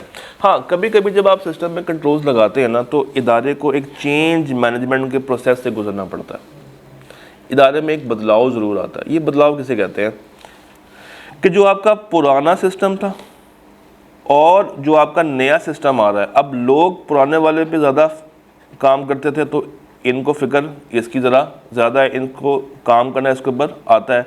अब जब वो चेंज करके इस नए सिस्टम पे लेके आएंगे तो लोगों को आपने पहले ट्रेन करना है, फिर डाटा इसमें से उठा के इसमें ट्रांसफ़र करना है, कुछ डाटा जाएगा कुछ डाटा नहीं जाएगा, तो एम्प्लॉयज़ को ट्रेन करना, महंगा सर्वर लेके आना, जो है वो डाटा को मूव करना, ये सब चीज़ें किस में आएंगी, चेंज मैनेजमेंट में। फिर एक दफ़ा डाटा डाल दिया तो रिलाई कब करना है, जब इसको आप टेस्टिंग फेज से गुजारेंगे। जब तक इसके ऊपर आपकी रिलायंस नहीं आएगी, आप इसको लाइव इन्वायरमेंट में टेस्ट नहीं कर सकते। तो पहले इसमें डमी ट्रांजैक्शंस जाएंगी और देखा जाएगा कि क्या वाकई में कंट्रोल्स काम कर रहे हैं या नहीं कर रहे। तो देखें वही बात, एम्प्लॉयज़ को ट्रेन करना है, स्टेक होल्डर्स को अपने साथ रखना है, क्योंकि पैसा किसका है, स्टेक होल्डर्स का, तो उनको अपने पास रखना ज़रूरी है, इनको एंगेज रखना ज़रूरी है, क्योंकि जब तक स्टेक होल्डर ही खुश नहीं होगा वो आपको पैसा नहीं देगा। फिर इदारे के अंदर क्या आपने रन करनी है, अवेयरनेस कैंपेन, लोगों को सिखाना है, बताना है। मॉनिटरिंग वाली बातें वही हैं, रेगुलर ऑडिट्स करवा लें, real time monitoring, continuous improvement, ये सेम 14 वाली बातें, सेम 14 वाली बातें। अच्छा जी, अब आ जाएं एक एक करके कंट्रोल्स की ऊपर बात करते हैं। एक्सेस कंट्रोल पहला कौन सा है, यूज़र ऑथेंटिकेशन। क्या मतलब, जो रेलेवेंट यूज़र है वही सिर्फ उस रेलेवेंट चीज़ तक पहुँचे। तो इसको हम कैसे इंश्योर कर सकते हैं, through biometric access, through RBAC, through multi factor authentication. तो फिंगरप्रिंट के थ्रू, यूज़र नेम पासवर्ड के थ्रू, MFA के थ्रू इसको अचीव किया जा सकता है। उसके बाद ये रोल बेस्ड एक्सेस कंट्रोल, जो जिसका इदारे में रोल है वही सिर्फ अपना काम करेगा, उसका काम कोई और नहीं कर सकता, या वो किसी और डिपार्टमेंट में जाके काम नहीं। फिर पैम, व्हाट इज़ पैम, हाँ तो इसका उर्दू क्या है, व्हाट इज़ पैम, आपको ज़रूरत से ज़्यादा एक्सेस। सर पैम कहते हैं कि प्रिविलेज्ड यूज़र्स। ऐसे ये कौन से होते हैं, प्रिविलेज्ड, ये कौन से होते हैं, प्रिविलेज्ड मीन्स वो यूज़र जिसके पास तकरीबन सारी ही एक्सेस है, एडमिन टाइप। तो जो सिस्टम एडमिनिस्ट्रेटर्स हैं, जो सिस्टम एडमिनिस्ट्रेटर्स हैं, उनके पास जितनी आपने एक्सेस दी हुई है उनकी उस एक्सेस को रिस्ट्रिक्ट करना और उनकी एक्टिविटीज़ को क्या करना, मॉनिटर करते रहना कि वो अपना काम ठीक से कर रहे हैं या नहीं कर रहे। एक इसमें जाता है पैम में। तो कहना ये चाह रहा है कि जितना भी यूज़र प्रिविलेज्ड हो, बड़े लेवल पर का ही क्यों ना हो, नुकसान इदारे को वो भी पहुंचा सकता है, तो आपने उसके ऊपर भी ट्रस्ट नहीं करना, बल्कि उसकी एक्सेस जो भी आपने दी हुई है अगर हद से ज़्यादा दी हुई है तो उतनी को कम कर लें। कम नहीं कर सकते हैं तो फिर उसकी एक्टिविटीज़ को ट्रैक करते रहें, मॉनिटर करते रहें। ये क्या है, पैम। फिर चेंज मैनेजमेंट। सबसे पहले आपने चेंज अगर लेके आना है इदारे में तो उसको क्या करवाना होगा, अप्रूव। जब तक चेंज अप्रूव नहीं होगा, अच्छा अप्रूव कौन करेगा, आईटी मैनेजर। तो जब तक ये चेंज अप्रूव नहीं होगा रेलेवेंट डिपार्टमेंट में उसको इम्प्लीमेंट करवाना मुश्किल है। उसके बाद जो भी चेंज है उसको आपने क्या करना है, पहले टेस्टिंग फेज़ में लेके आना है। और जब तक आपको यकीन ना आ जाए कि यार ये सही काम कर रहा है, वैलिडेशन के साथ काम कर रहा है, तब तक आप उसको इम्प्लीमेंट नहीं करेंगे। और साथ साथ क्या बनाते रहेंगे, इसकी डॉक्यूमेंटेशन। ज़रा गौर कीजिएगा, एक लॉग फाइल यहाँ पे मेंटेन होती है, आपको नज़र आ रही होगी, ये ज़रा गौर करें। एक लॉग फाइल है कि चेंज करने वाला नुमाइंदा कौन सा था, उसने क्या चेंज किया, किस रीज़न की वजह से चेंज किया, किस डिपार्टमेंट की तरफ से रिक्वेस्ट आई, अप्रूव किसने किया, जो टेस्ट किया है उसका रिज़ल्ट क्या है, इम्प्लीमेंट किसने किया। तो एक proper change log file maintain आपने करनी है। अगर आप उसको मेंटेन नहीं कर रहे हैं तो फिर मसला आ सकता है, कल को कोई अकाउंटेबल नहीं होगा। याद रखो के पक्की बात। फिर मेरे पास आते हैं IT controls, IT operational controls. पहला है बैकअप एंड रिकवरी। अब ये तो आप जानते हैं बैकअप क्या है, कि आपका सिस्टम हर रात को तमाम डाटा की एक कॉपी बना लेता है। तमाम डाटा की क्या बना लेता है, कॉपी बना के अपने पास सेव कर लेता है और उसको स्टोर कर लेता है। और हर रात ये काम करता है। पिछले वाले को ख़त्म कर देगा, नया ले आएगा, पिछला वाला ख़त्म, फिर नया, फिर नया, फिर नया। तो जब भी आपका सर्वर ख़राब हो, आपके पास इमीडिएट पिछले दिन का बैकअप मौजूद होता है, आप उसको लोड करके उससे काम ले सकते हैं। देन इंसिडेंट मैनेजमेंट, अभी बात की थी इंसिडेंट रिस्पांस प्लानिंग की। तो अगर कोई खुदा ना खास्ता एक्सीडेंट हो गया, इसके बारे में आप कभी भी एक्सपेक्ट नहीं कर रहे थे, तो उसको कैसे रिपोर्ट किया गया, उसको कैसे रिजॉल्व किया गया, उसकी कम्युनिकेशन कैसे की गई, कौन कौन सी सिक्योरिटी ब्रीच थी, कहाँ कहाँ पे मसले आए, वो सब कुछ। देन सिस्टम ने क्या करना है, कंटिन्यूसली मॉनिटर करना है, सीम के थ्रू सर्वर्स को पकड़ना है, इंडिविजुअली भी देखना है और एग्रीगेट करके भी देखना है। फिर आते हैं मेरे पास program development controls. Program development controls ज़रा पढ़ें यहाँ तक, ज़रा इसको रीड करें, रीड कीजिएगा, शाबाश।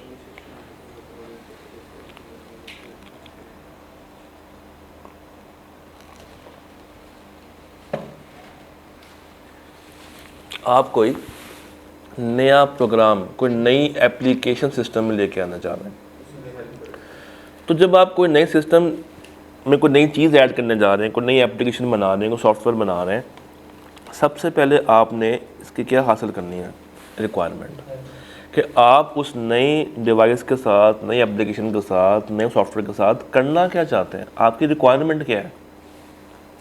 तो before the development begins it is important to clearly define the business and technical requirements.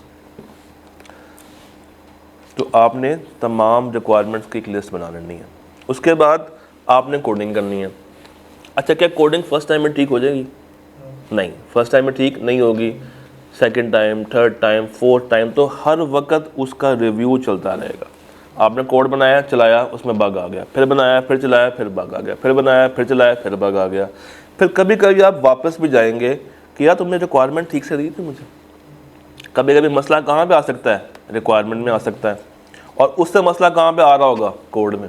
अच्छा, कोड ठीक हो गया, उसके बाद क्या करना है, टेस्ट करना है। जब तक आप टेस्टिंग फेज से उसको नहीं गुजारेंगे, आपका ट्रस्ट कायम नहीं होगा, आप उसको इम्प्लीमेंट करने की पोजीशन में नहीं होंगे। याद रखो के। अब आ जाए फिजिकल सिक्योरिटी कंट्रोल्स। कौन कौन से कंट्रोल्स हम फिजिकली लगा सकते हैं? पहला क्या है? Security guard. पहला क्या है? सिक्योरिटी गार्ड रख लें, बायोमेट्रिक स्कैन्स रख लें, फिंगरप्रिंट स्कैन्स रख लें, सीसीटीवी रख लें। फिर इन्वायरमेंटल कंट्रोल्स, अगर आपके इदारे का जो इन्वायरमेंट लेवल है उसमें तेज़ जो है वो हीट निकलती है तो आपके पास कूलिंग सिस्टम्स होने चाहिए।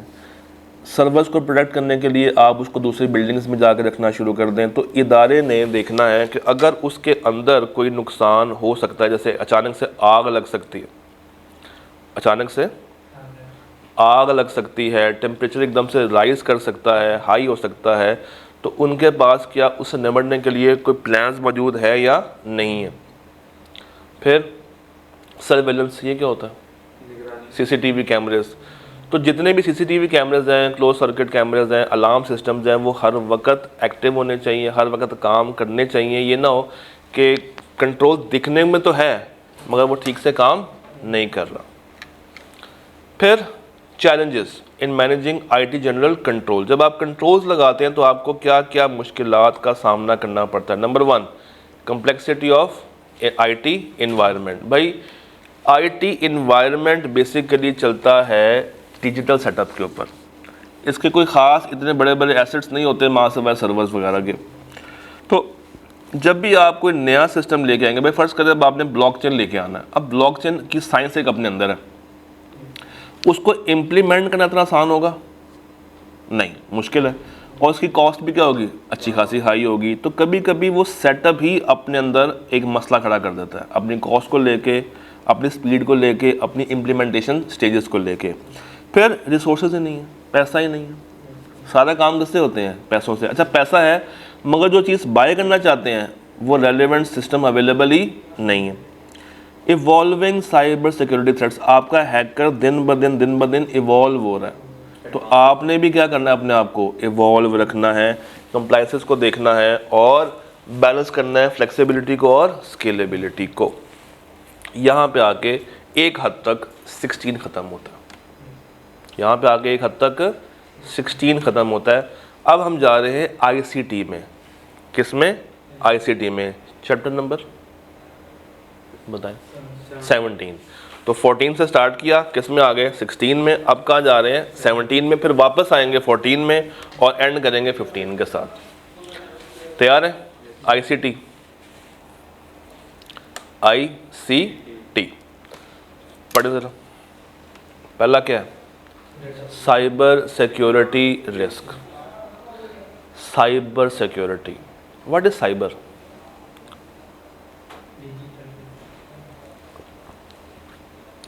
भाई देखिए, डाटा मेरा पड़ा हुआ है सर्वर्स पे जिसको मैं छू नहीं सकता, डाटा मेरा हवा में है, क्लाउड पे पड़ा हुआ है। अब मुझे रिस्क है कि वहाँ से वो डाटा लीक ना हो जाए, मगर उन्होंने कुछ कंट्रोल्स लगाए होंगे। जैसे अगर फिजिकल मैं रखता तो महंगा रखता, सिक्योरिटी गार्ड रखता, कैमरेज लगाता और कुछ चीज़ें खड़ी कर देता। जो डाटा है ही कहाँ पे पड़ा हुआ? डिजिटल पड़ा हुआ है, उसकी सिक्योरिटी के ऊपर मसला है। जो सिक्योरिटी प्लान्स उन्होंने बनाए हुए हैं उसकी सिक्योरिटी पे प्रॉब्लम्स कौन कौन सी आ सकती हैं? पहला, डाटा ब्रीच हो सकता है। Data breach, what is data breach? Sensitive data किसी और के हाथ चढ़ जाए, सेंसिटिव डाटा के ऊपर कोई और एक्सेस ले ले।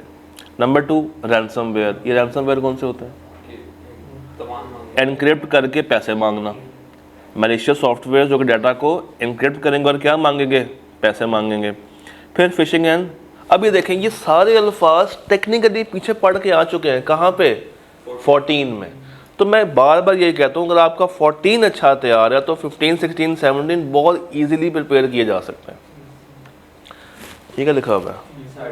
तो ये वही बातें हैं।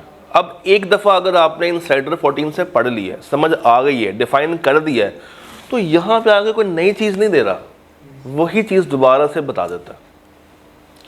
ऑपरेशनल रिस्क, सिस्टम फेलियर, अब ये भी पढ़ चुके हैं कि आपका सिस्टम काम ही नहीं कर रहा, या काम कर रहा था, पावर आउटेज हो गई, सिस्टम के अंदर अपने मसले आ गए। फिर सप्लाई चेन डिस्ट्रप्शन अभी पढ़ के आए हैं कि आप जहाँ से सर्विसेज हासिल कर रहे हैं उनमें मसले, थर्ड पार्टी के अंदर मसले आ गए।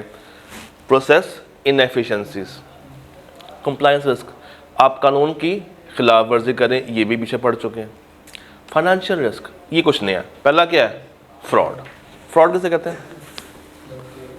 धोखाबाजी, जान के आप अपने इदारे के एसेट्स को मिसयूज़ कर रहे हैं। क्या कर रहे हैं दोस्त? मिसयूज़ कर रहे हैं जान के, ताकि आप उनसे नाजायज़ फ़ायदा उठा सकें।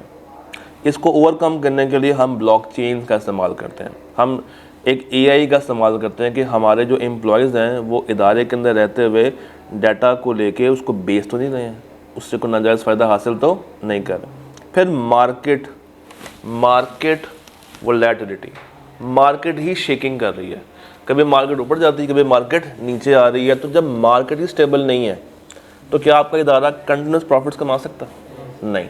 तो जब वो इदारा प्रॉफिट्स नहीं कमा रहा तो मुझे अब एनालाइज करना है थ्रू बिग डाटा कि मैं किस तरीके से इसको ठीक कर सकता हूँ। तीसरा क्या? इकोनॉमिक डाउनटर्न्स, आपके माशरे में रिसेशन आया हुआ है, इदारे में रिसेशन है, लोग उसको जो है वो उसकी प्रोडक्ट्स को बाय नहीं कर रहे। अब इसको भी ओवरकम करने के लिए ये लोग अपनी फाइनेंशियल स्टेटमेंट्स को क्या करेंगे? क्या करेंगे? अपनी एफएस को मैनिपुलेट करेंगे, धोखेबाजी से फ्रॉडुलेंट एंट्रीज को ऐड करेंगे ताकि मार्केट में क्या हासिल कर सके? Comparative edge. उसके लिए क्या करेंगे? विंडो ड्रेसिंग कर रहे होंगे। फिर इन सब के लिए आपकी डिसीजन मेकिंग क्या होनी चाहिए? स्ट्रॉन्ग। तो अगर वही पुअर है, अगर वही क्या है? पुअर है, तो फिर आपका बिजनेस कभी भी तरक्की नहीं कर सकता। टेक्नोलॉजिकल ऑब्सोलेंस नहीं होनी चाहिए, आपकी टेक हमेशा अपडेटेड होनी चाहिए, उसमें कोई फ्लॉ नहीं होना चाहिए। और आपने हमेशा क्या हासिल करना है? कंपैरेटिव एडवांटेज हासिल करना है, अपने कंपैटिटर्स को हमेशा पीछे रखना है। आप कहाँ पे आ गए हैं? IT रिस्क मैनेजमेंट पे। चैप्टर कौन सा? नहीं, वापस किस पे आ गए हैं? 14 पे। वापस किस पे आ गए हैं? 14 पे। अच्छा जी, और एंड किस पे करेंगे? 15 पे। अब आए वापस चलते हैं 14 पे। सर 14 एक्सेस कंट्रोल्स की बात करता है। पहला एक्सेस कंट्रोल कौन सा होता है? रबैक। दूसरा कौन सा होता है? अबैक। ये अबैक एक नया वर्ड आ गया आपके पास, इसको पढ़ लेते हैं।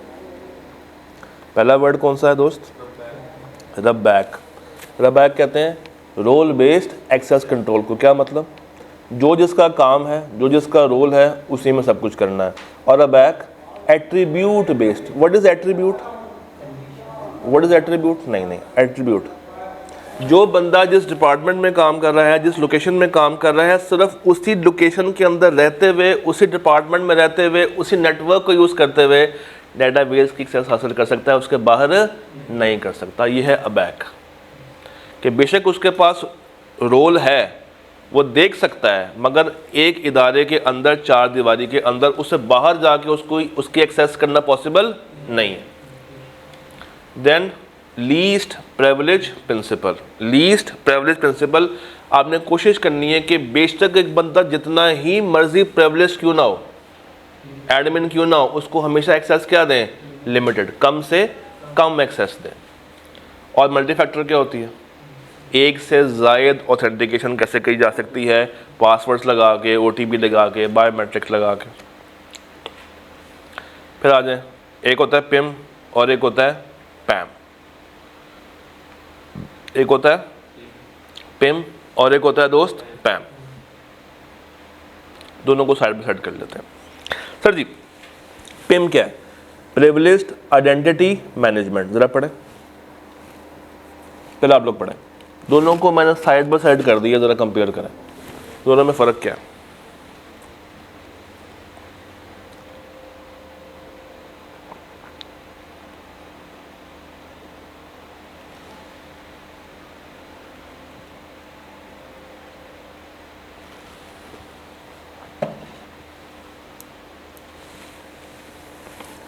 सर जी, पिम कहते हैं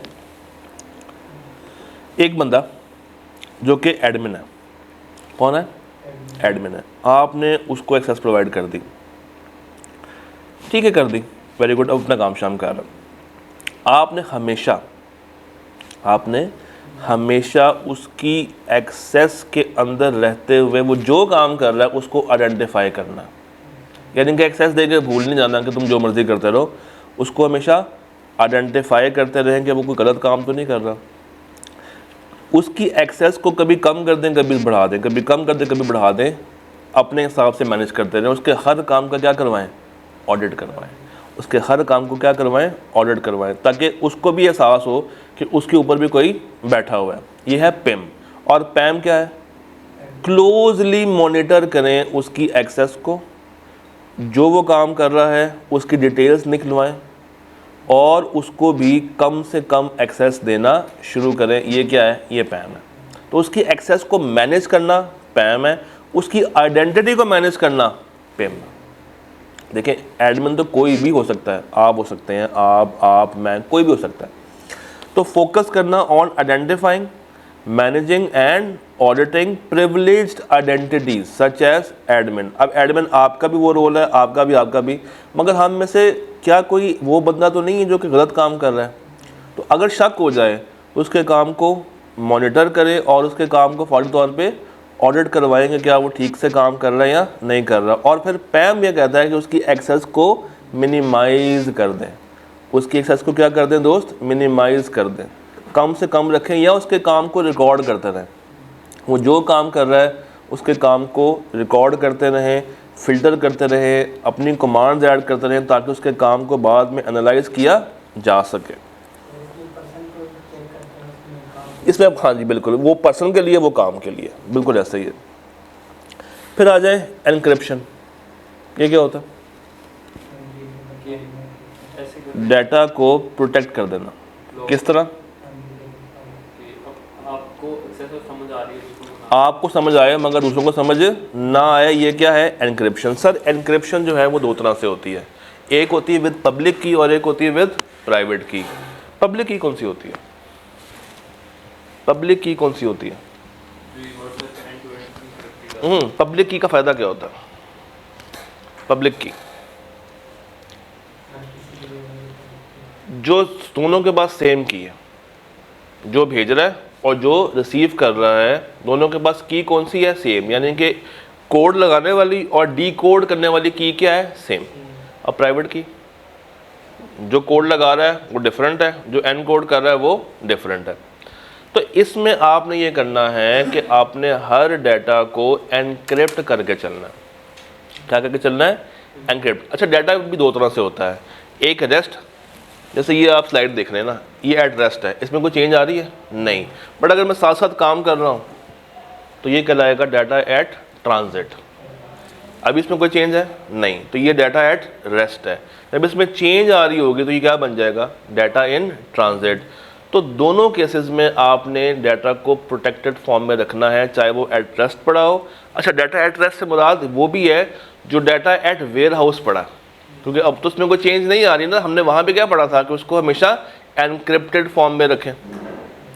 तो अगर आप कोई काम कर रहे हैं, कोई ईमेल भेज रहे हैं, कोई फाइल क्रिएट कर रहे हैं, वो डाटा इन ट्रांजिट में जाएगा, और जो फाइल ऑलरेडी पड़ी हुई है, स्टोर्ड है, उस पर कुछ भी काम नहीं हो रहा, वो डाटा एट रेस्ट कहलाएगा। और दोनों केसेस में आपने एनक्रिप्शन को फॉलो करना है। इसमें इसका जो रूल है वो है AES 256।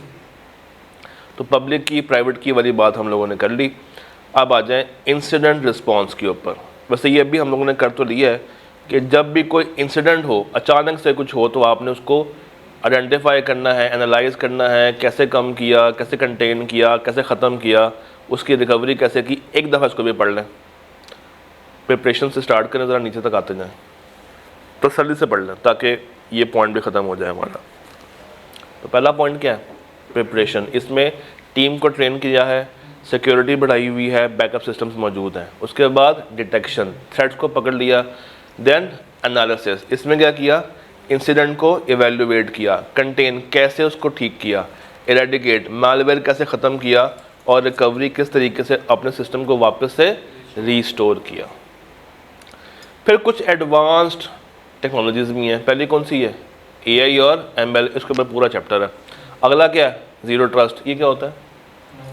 कोई किसी पे भरोसा नहीं करेगा। और अगला क्या है? ब्लॉकचेन। ब्लॉकचेन किसे कहते हैं? जो डाटा है वो डिसेंट्रलाइज पड़ा हुआ है, उसमें कोई चेंज नहीं की जा सकती। देन मेरे पास कुछ हार्डवेयर कंट्रोल्स होते हैं, कुछ सॉफ्टवेयर कंट्रोल्स होते हैं, कुछ एंड पॉइंट्स होता है, ये भी हम लोग पीछे पढ़ चुके हैं, कोई नई बात नहीं है। 14 हमारा ख़त्म हो गया। अब कहाँ पे आ गए हैं?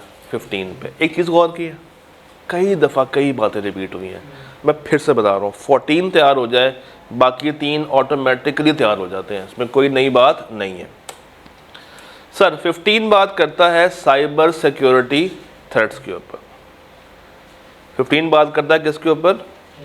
साइबर सिक्योरिटी थ्रेट्स के ऊपर। तो अभी हमने थोड़ी देर पहले बार बार पढ़ा था मैलवेयर मैलवेयर मैलवेयर, पढ़ के आए हैं। 15 आपको बताएगा कि मैलवेयर की कुछ टाइप्स भी हैं, कुछ टाइप्स भी हैं। पहली टाइप क्या है? एडवेयर। एडवेयर किसे कहते हैं?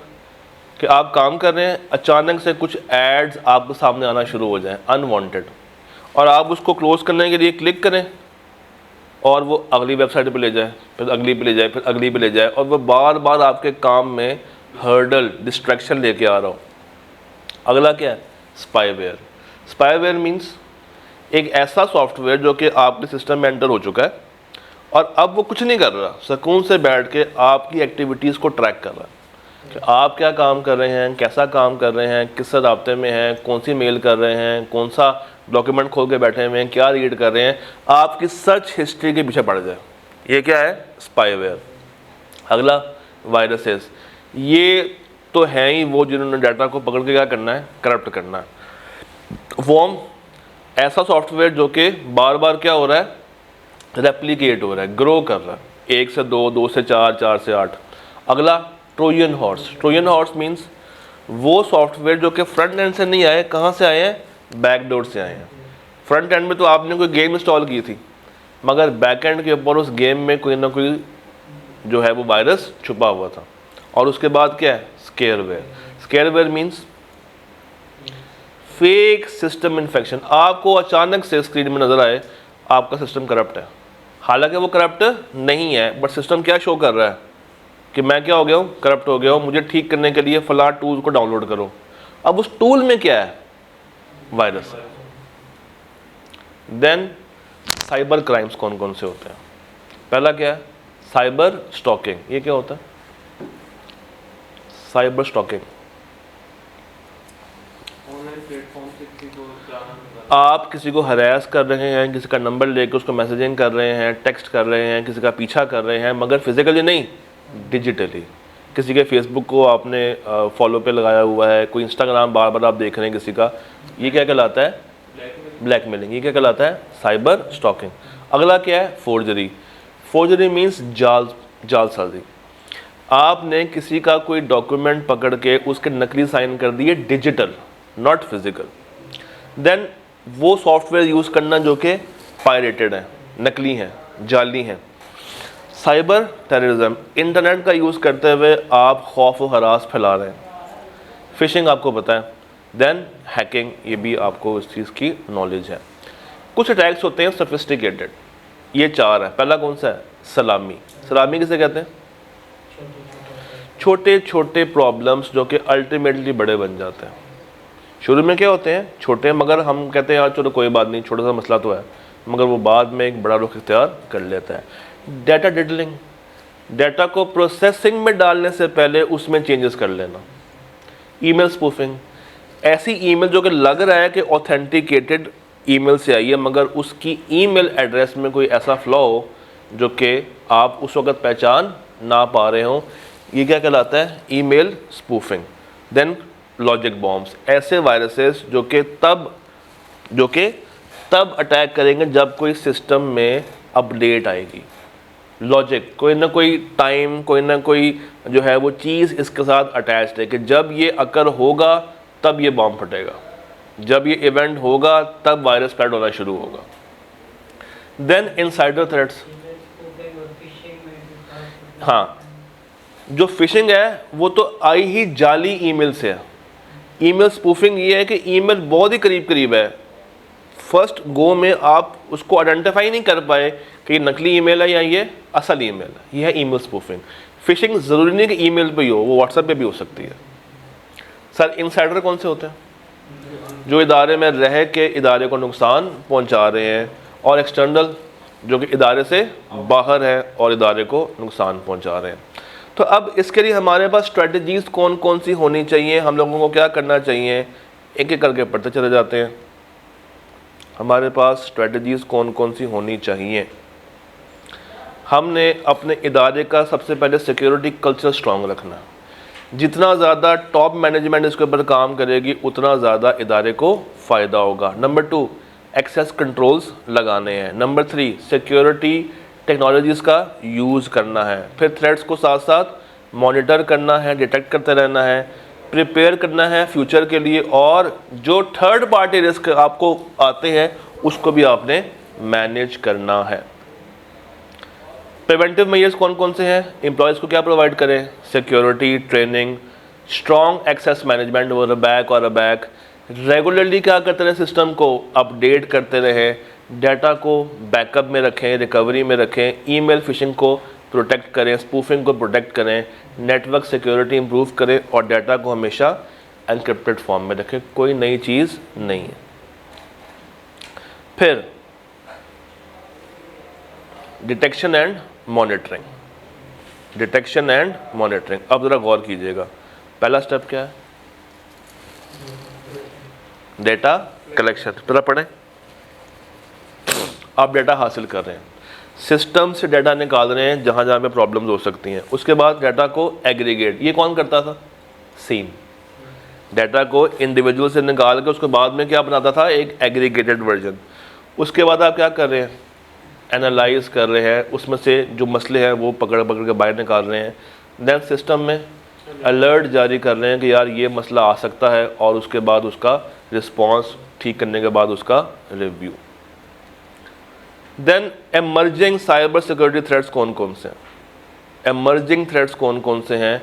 पहला कौन सा है? एआई और मशीन लर्निंग। भाई एआई के आने से या मशीन लर्निंग के आने से अब वो जो अटैक्स पहले नॉर्मल लेवल के होते थे, अब वो एडवांस्ड लेवल के होना शुरू हो गए हैं। अब चीज़ें डीप फेक में जा रही हैं, फ्रॉड्स हो सकते हैं, ऑटोमेटिक आपको पता भी नहीं चलेगा और आपके अकाउंट को खाली किया जा सकता है। Then IoT, IoT stands for, इसका मकसद क्या होता है? सेंसर्स जो लगे हुए हैं स्मार्ट अप्लायंसेस के अंदर, वो आपका डाटा रिकॉर्ड कर रहे हैं। अगर आप वो हैक कर लें, आप अगर सिर्फ वो एक डिवाइस हैक कर लें तो वो डिवाइस बाकियों के साथ भी जुड़ी हुई है, तो एक को हैक करने से बाकियों तक आप बड़ी आसानी से पहुंच सकते हैं। फिर क्लाउड कंप्यूटिंग रिस्क, डाटा कहाँ पे रखा हुआ है? क्लाउड में। अगर कोई मिसकन्फिगरेशन हो गई या वो थर्ड पार्टी सही से काम ना कर रही हो, तो जो डाटा रखा हुआ है वो तो एट रिस्क आ गया, वो तो कभी भी ब्रीच किया जा सकता है। और आखिरी क्या है? Ransomware and extortion 2.0। What is 2.0? Level 2 पे पहुंच गया, यानी कि अब वो पहले से ज़्यादा स्ट्रॉन्ग हो गया है। अब आपको अपने कंट्रोल्स भी पहले से ज़्यादा क्या करने पड़ेंगे दोस्त? स्ट्रॉन्ग करने पड़ेंगे। फिर सप्लाई चेन अटैक्स थी, 4 दफ़ा पढ़ चुके हैं। कौन सा? Supply chain attack. उसके बाद remote work and hybrid environment. अब लोग प्रेफर करते हैं कि घर बैठ के काम करें ताकि इन मसलों से बचा जा सके। और डाटा प्राइवेसी के ऊपर आपके रेलेवेंट कंट्रोल्स होने चाहिए। Then what kind of controls we can use? हम लोग एआई यूज़ कर सकते हैं, एमएल यूज़ कर सकते हैं, थ्रेट इंटेलिजेंस, ज़ीरो ट्रस्ट लगा लें, क्लाउड सिक्योर कर लें, ऑटोमेशन ले आएँ। तो ये अगर आपने गौर किया हो तो कोई मुश्किल एरिया है ही नहीं। हमने बार बार एक ही बात पढ़ी है, risk identification, assessment, identify, assessment, mitigation, और उसके बाद control and monitoring and review. तो 14 तैयार कर लें। 15 में बस ये कुछ बातें एक्स्ट्रा लिखी हुई हैं, ये वाली बात है। 16 भी वैसे ही है, उसी प्लेटफॉर्म पे चलता है, और 17 भी। तो अगर आप आज का दिन लगा के उसको अच्छे से तैयार कर लें तो कहानी बड़ी आरामदेह हो सकती है। तो एक दफ़ा अब आपने तसल्ली से, मैंने आपको पूरा राउंड अप दे दिया है कि हर चैप्टर में है क्या क्या। 14 से स्टार्ट करें, आधा करके छोड़ दें, फिर कहाँ जाएँ? 16 पे पूरा करें, 17 पूरा करें, फिर वापस आए 14 पे रिमेनिंग ख़त्म करें और 15 पे स्टार्ट कर दें। डन। कल मिलते हैं, अपना ख्याल रखिएगा। अल्लाह हाफ़िज़।